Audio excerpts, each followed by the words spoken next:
If you thought this year's hotel openings were exciting, wait until you hear what London has in store for 2026.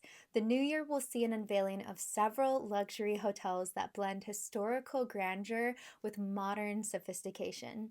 Here's an exclusive look at the most anticipated five-star establishments set to redefine luxury in the capital, and I might even share which one I've already booked at the end.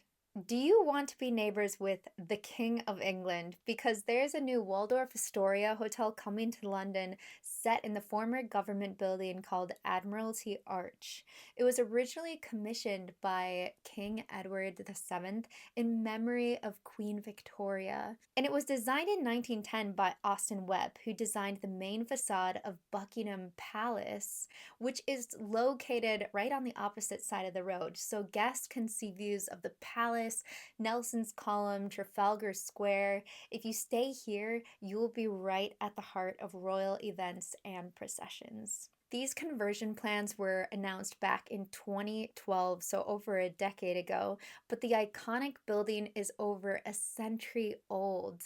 The 100-room hotel will feature a spa, wellness area, ballroom, and at least two signature restaurants helmed by Michelin-starred chefs Claire Smith and Daniel Boulou. And not only that, there will be a rooftop bar with panoramic views of Buckingham Palace, and there might even be a speakeasy honoring historic figures like Winston Churchill and Ian Fleming, who is the author of James Bond, because these people used to work in the building. Hopefully, people don't confuse this new hotel with Waldorf Hilton in London, and that's a four-star property in Aldwych near the Theatre District.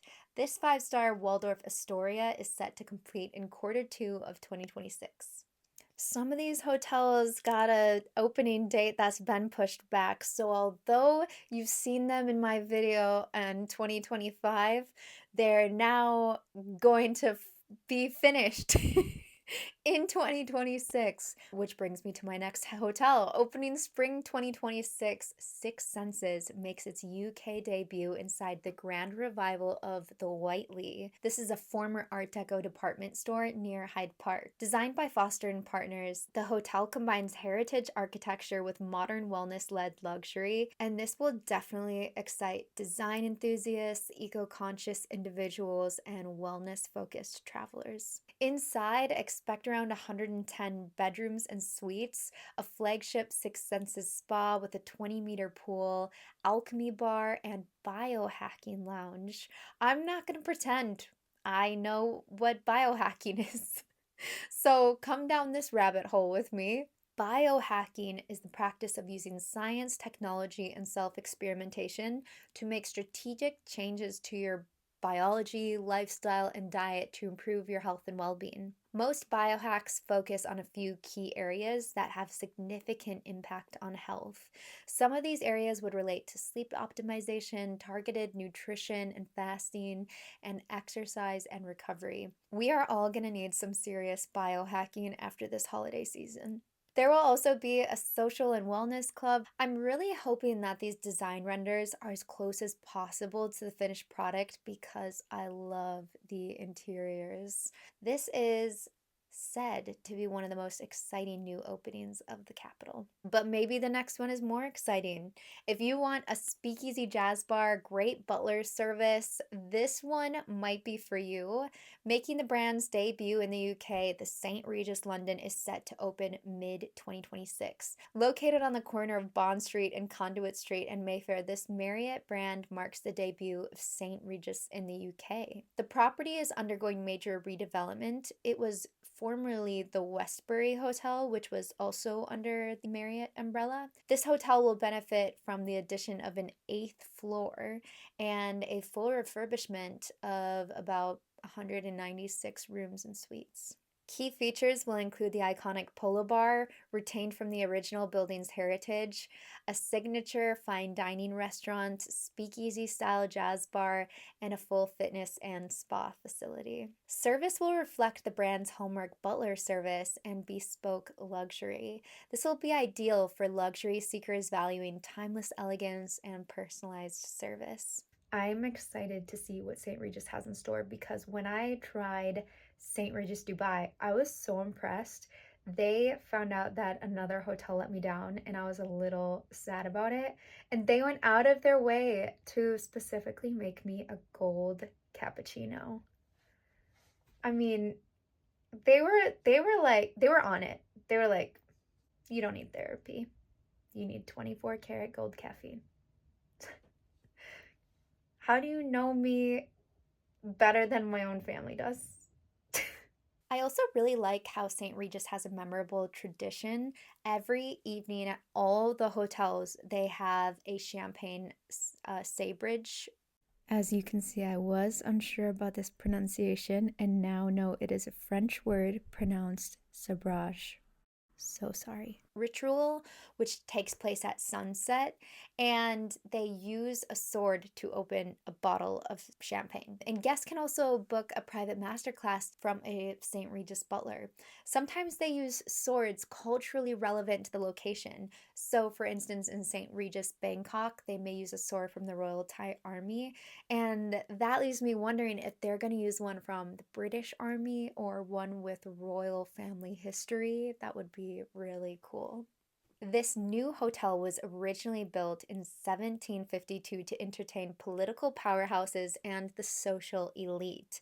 Later, it was used to house the In and Out Club, which is a private members club for military personnel, which is interesting because the hotel will carry on the tradition by having its own private members club. Located at 94 Piccadilly in Mayfair, Cambridge House is a Grade 1 listed Georgian mansion undergoing a meticulous transformation by Auberge Resorts collection. There's not many pictures, but here's an older picture of it.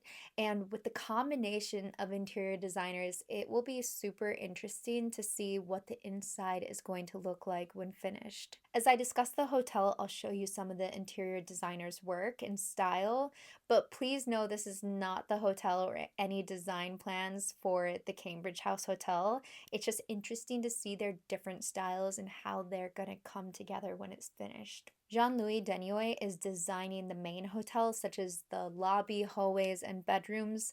Laura Gonzalez is designing the dining spaces, bars, spa, and members-only club rooms. The 102-room hotel will offer a blend of classic English elegance and contemporary design. Numerous outlets like a brasserie-style restaurant in a Georgian ballroom, an open-air jasmine courtyard, quite rare for the area, may I add, and a double-level spa with hydrotherapy facilities inspired by Roman baths. We're seeing more double-level spas like Raffles OWO, which is fabulous. Feel free to watch that video if you haven't already. There's excitement around the dining scene here, and a partnership is to be announced soon. They say guests will be able to dine almost anywhere they choose, and I'm not entirely sure what that means.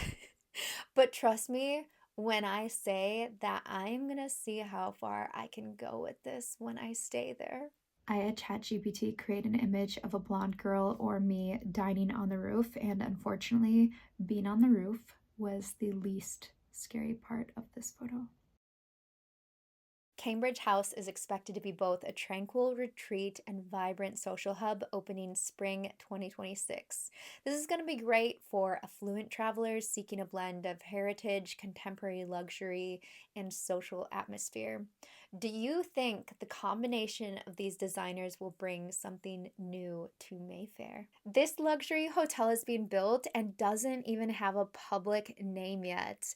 I think articles are referring to it as the Royal Mayfair Hotel. A Singaporean property magnate and his royal group are making their UK hospitality debut by transforming a 102-year-old Grade 2 listed former NatWest Bank building into a 50-suite ultra-luxury hotel opposite the Ritz. This is going to be a very prime location for business and leisure travelers. And interestingly enough, this is not the first time in London we've seen a bank being turned into a hotel. With An 110 million investment, the hotel will aim for nightly rates of £1,000 plus, blending heritage architecture with boutique exclusivity.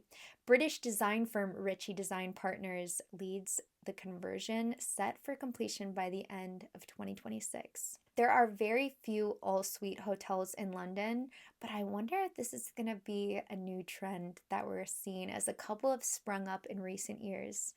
The recently opened Emery and the Chancery Rosewood. Watch my video if you haven't already. So, where are you going next year?